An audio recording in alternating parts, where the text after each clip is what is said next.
adlaw kanatong tanan og aniya na sabkat ta karon no sa ato ang celebration sa 7 last word ni Jesus Christ, which is naga-celebrate ta karon sa atong ginatawag na Holy Week. So nindot kaayo ni adlaw tungod kay atong pagastoryahan ang pulong sa Ginoo. And by the way, I am Pastora Mary Jane Tan, life coach, at the same time associate pastor of Door of Faith Christian Church International, at the same time din missionary sa international team. So naga-tuyok-tuyok ta mga igsuon, and until now wag gyud ta ni undang para i-share ang kamaayo sa Ginoo sa atong kinabuhi. So mapasalamaton kaayo kita tungod kay naay inani nga mga selebrasyon nga kita ginatagaan sa Ginoo og mga panan-awon nga andam og tagana gyud nga moduol ta sa kay Lord, especially aning mga panahona nga ginaselebrar nato ang pagkamatay sa atong Ginoo. Salamat kaayo sa atong gina-celebrate tungod kay naatay mga reflection, naatay mga ginatawag na mga conviction sa pulong sa Ginoo. So arita karon sa second word ni Jesus Christ nga kung asa iyang giingon diri sa kawatan nga iyang nasa iyang kilid, kay duha man to sila no. So ang isa isog-isog pa to gamay, ug ang ikaduha mao gyud ni nag-humble down gyud siya sa Ginoo. So mao ni ang nahitabo atong basahon, ingon siya diri sa Luke chapter 23 verse 13, 23, 39 and 43. Ingon siya diri nga, mingon si Jesus kaniya, sultihan ko ikaw karong adlaw adto ka sa paraiso uban kanako. So nakita nato nga adang mga igsuon nga niingon dayon si Jesus na today you will be with me in paradise. So nindot jud kaayo kay katong pag-ingon og pag-declare ni Jesus Christ. The good thing is sa ilahang duha manggod ang kanindot kay nag-humble down gyud tong isa igsuon. O grabe gyud ang iyahang pag-accept nga nakasala siya ang naay pagkukulang sa Ginoo. So kini nga mga panghitabo sa giingon ni Jesus Christ na today I will be with me in paradise. So ikaw kauban na dayon nako today, karon gyud ang gingon ni Jesus Christ now. So nakita nato na immediate gyud nga pagtuo nga iyahang gihatag kay Jesus Christ. Tungod ato nakita nato nga una gyud na siya faith no. Kay kung wala siya pagtuo ato mga igsuon, malamang dili gyud siya mo accept nga naa siya pagkukulang og pagkamali. So nakita nato na it's talk about the repentance. Kini nga word nagatalk siya about sa repentance. Tungod kay mingon manggod ang pulong sa Ginoo diri sa Hebrew 3 verse 15 na kung makadungog daw ta sa iyang pulong igsuon, dili daw nato pagahion ang atong kasing-kasing. Muna giningon nga dili nato i-harden ang atong heart. Ngano man makit-an nato ang kamaayo ni Lord kung maminaw ta sa iyang instruction. So same as sa nahitabo sa iyaha, nagiingnan siya ni Jesus Christ, karon dayon kauban ka nako sa paradise. So it's a blessing on that man nga nagkaroon siya dayon og kanang salvation, kaluwasan, on the spot na kaluwasan. Why? Because naa siya faith sa Ginoo. Unang-una na agi siya faith. Second is naa siya acceptance nga nakasala siya. Naa siya pagkukulang. And the third is naa siya humble heart. Naa siya humble heart. Gi-accept niya nga Lord, pasaylo ako.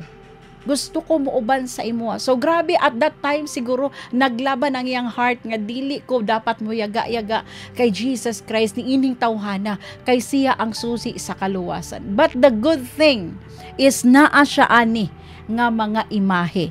First is naa siya acceptance, second is humble heart, then naa siya forgiveness nga iyang gipasaylo iyang kaugalingon igsuon kay ngano importante kayo ni nga magpasaylo ta sa atong kaugalingon bago ta pasayloon ni Jesus Christ. The best thing is naa gyud siya willingness, gitabangan niya iyang kaugalingon igsuon nga maluwas. Wala niya pasagdahi nga magtanga lang siya dito nga nakadupa lang siya dito sa kilid ni Jesus Christ. Grabe gyud ang iyang pag-humble down. Kaya gibadlong niya tong isa nga nagkutya kay Jesus Christ nga gusto ni ana siya nga kung Ginoo ka di iluwasan na imong kaugalingon dinha. So grabe pod ang giingon atong isa ka kawatan, but siya grabe ang iyang humble down. So nganong importante man jud kaayo kining repentance no word. Pag mingon gani tag repentance, it is a renewing of our mind and also our heart. The total repentance is kini gyud ang mind ug ang heart mag-uban gyud na siya. Ngano man, kay kung mag-uban ning atong mind ug heart igsuon sa pagduol sa Ginoo ug mo connect gyud ka sa iya, everything plansahon gina ni Lord. Unsay iyang ingon dito sa Hebrews chapter 11:6, ingon siya dito, it is impossible to please God kung wala tay pagtuo. So kining atong faith igsuon mauni ang magdala sa ato sa kaluwasan nga ihatag ni Jesus Christ. All we have to do is himuon lang gyud nato ning giingon aning kawatan nga muduol lang gyud. Wa gyud imposible sa pagduol sa Ginoo. Kini nga mga panahon karon, always lang kita mo humble down and ask God kung unsa gyud ang angay nato nga himuon, unsa gyud ang angay nimo nga plano nga ri kanako Ginoo. But first thing first, we should have that humble heart nga moduol sa iyaha. And that is na magmanifest ang salvation na gi-offer ni Jesus Christ ni anang adlaw.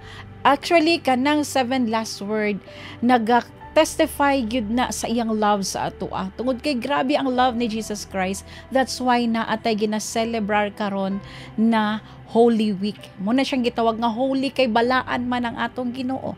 So mo nang giingon nato nga naay paglaom sa tanan nga moduol sa Ginoo. Ngano man willing man siya ang ato alang gyud mo participate ta sa salvation na iyahang gi-offer. But the best thing, ang salvation na gi-offer ni Jesus Christ is available anytime, any seconds of our life. But the best thing na akay himuon nga muduol, mutuo ug mosalig sa kaluwasan nga gi-offer ni Jesus Christ. Mauna ang pinakanindot nga gasa nga gihatag ni Hesukristo nga ri kanato. And very love ni Lord ang mga tao. Mauna nga every time nga moduol ta, ingon siya diri sa 1 John chapter 1 verse 9. If you confess with your mouth, He is faithful and just to forgive. Wow, no? So nindot kaayo.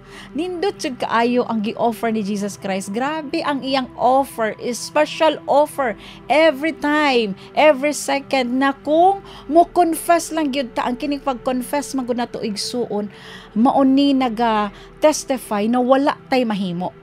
Naga-humble ta and naga-accept ta nga naa gyud tay nahimo nga kamalian.